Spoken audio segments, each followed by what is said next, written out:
Welcome to this Culture Keeper practice to illuminate the power and influence you have at all times. I'm Mary Beth Highland. In today's active break, I'll be reading an excerpt from my book, Permission to be Human, followed by a guided practice that will support you in grounding in what matters so that you can step forward with a personal sense of power, influence, and alignment. We can't fix people and we can't fix culture. That's simply and completely the wrong mindset. We can take a seat next to the people creating the culture and listen.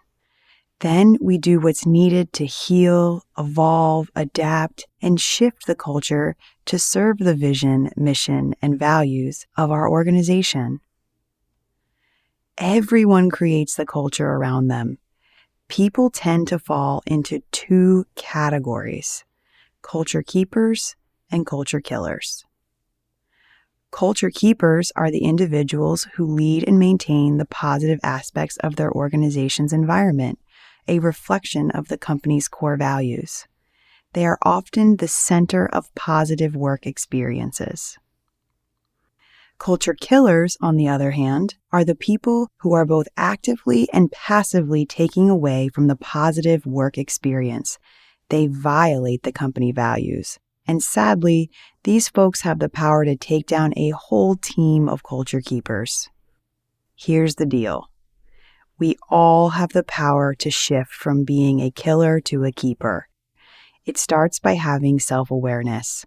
This isn't a set-in-stone label, but rather a starting point on your journey to alignment.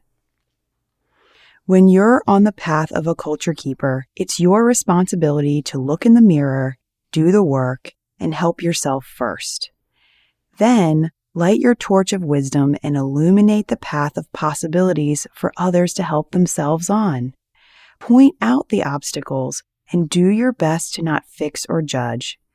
Keep igniting more torches so they can carry their own light forward into a path of personal well-being and values alignment. When you give yourself and others permission to be human, your life and the lives you've touched will have more meaning.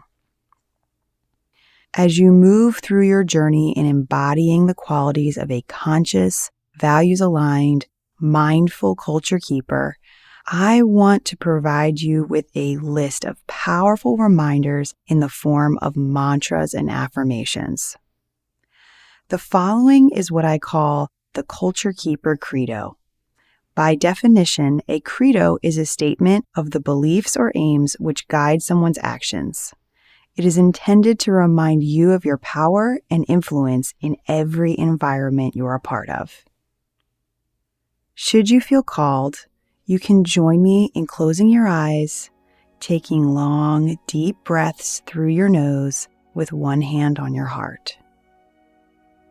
You can choose to either repeat these phrases out loud or in your mind, whatever will serve you best. At the sound of the chime, the credo will be complete.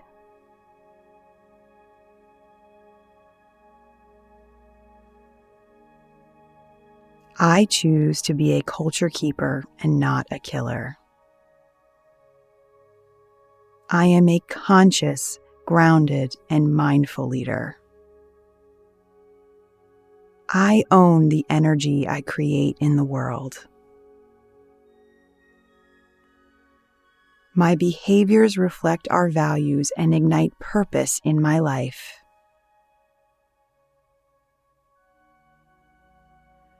When out of alignment, I hold myself and others lovingly accountable. And in doing so, I give myself and my team permission to be human.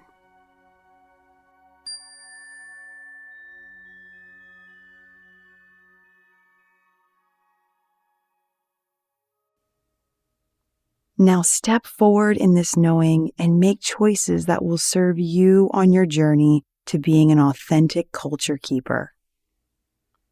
This is Mary Beth Highland, reminding you to be a culture keeper so that you can give yourself and others permission to be human.